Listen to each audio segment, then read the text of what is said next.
Have you heard about Melissa lately? Like, I honestly can't You're believe... rolling! Sorry, ladies and gentlemen. Welcome to Super Duper News at 5, your source for Super Duper News. Today, let's take a look at what we will be covering. Pakistan. No. Donald Trump. No, jeez, no. 5 facts you won't believe. Nope. Can I see a manager? I'm sorry. Are you sure? Okay, sorry about that, ladies and gentlemen. But due to a severe lack of quality news, we will instead be doing a segment covering life in the 1920s. And now your favorite human ever to present prohibition and gangsters and silent movies and radio, Andres Herrera. Really? Favorite person ever? Ha! Thanks, Nate! To continue, we'll be talking about prohibition and gangsters.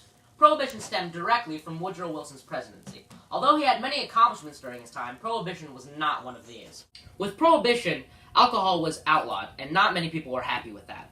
So much so that over 540,000 people were charged with buying and selling alcohol, and many more completely disregarded the law. There were so many people that were buying illegal alcohol that over 32,000 illegal bars called speakeasies were in New York alone.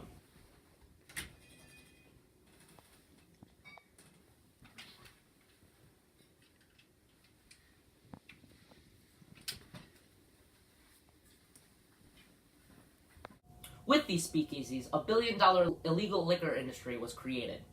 This billion-dollar industry was run mainly by gangsters, the most successful of them being Al Capone. Al Capone was an incredibly successful gangster that lived in Chicago. He was one of the most violent gangsters of his time. It's needless to say that the 18th Amendment didn't last very long, and it was quickly appealed. Next, let's talk about movies and radios. Movies quickly began gaining popularity in the 1920s, but since the technology for sound didn't exist yet, that led to subtitles being used to further the plot of movies. It wasn't until 1927 when the first talking picture was implemented. Radios were also quickly becoming popular in the 1920s. The first commercial broadcast system was nicknamed KDK and was located near Pittsburgh. Within 2 years, there were hundreds of radio stations all over the nation that were playing all sorts of things, from skits to comedies to the most famous music of the time. Next, we have our super duper news correspondent, Nolan Nye, to speak to you about technologies and the Harlem Renaissance. Thanks, Andres. Hello, viewers. I am Nolan Nye. You may recognize my dad, Bill Nye, from TV. Today, we'll be learning about new technologies first. New technologies were being pumped out constantly during the roaring 20s, as Andres already mentioned. Two of the big ones were silent movies and radios.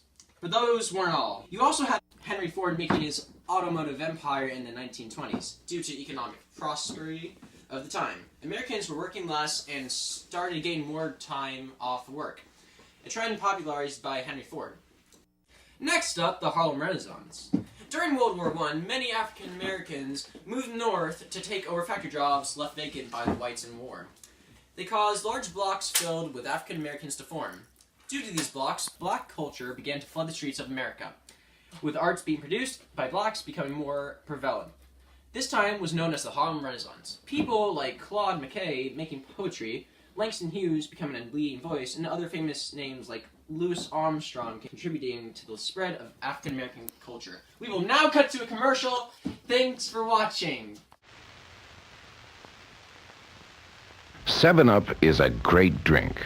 But next time, why not take a break from 7-Up with cool, refreshing Bubble Up?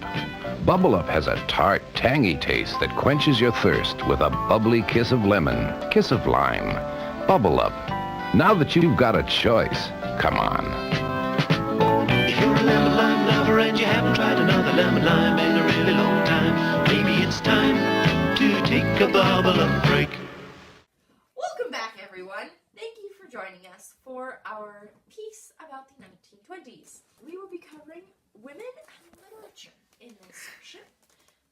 So women were given the right to vote by the 19th Amendment in 1920, and unlike the 18th Amendment, it was here to stay. Floppers, the young, spirited, stylish, and dramatic young ladies who spent time in the speakeasies, did drugs, drank the illegal liquor, smoked and dressed unconventionally, or you could say inappropriately for the time. Women's fashion changed greatly from the time before. The hair was cut shorter into what could be considered a bob, and they wore new styles of leggings that were flesh-colored, whereas before they were not. Women started entering the workforce to gain their own financial independence. Some of the workforces that they primarily went into were science, law, and literature, where they made intense breakthroughs that helped society. In literature, there were budding new poets and authors. Carl Sandburg from Chicago wrote poetry about the average American life. Then there was T.S. Eliot, who wrote negative poetry about the effects of modernism on the environment and on society. Then there was Ernest Hemingway, who wrote For Whom the Bell Tolls, which was famous because Ernest Hemingway survived the World War I. Then there was F. Scott Fitzgerald, who wrote The Great Gatsby, an American classic. Well, that's all, folks. I hope you learned something today. Hopefully we'll have some real news for you next time. Super Duper News correspondent Nate, out.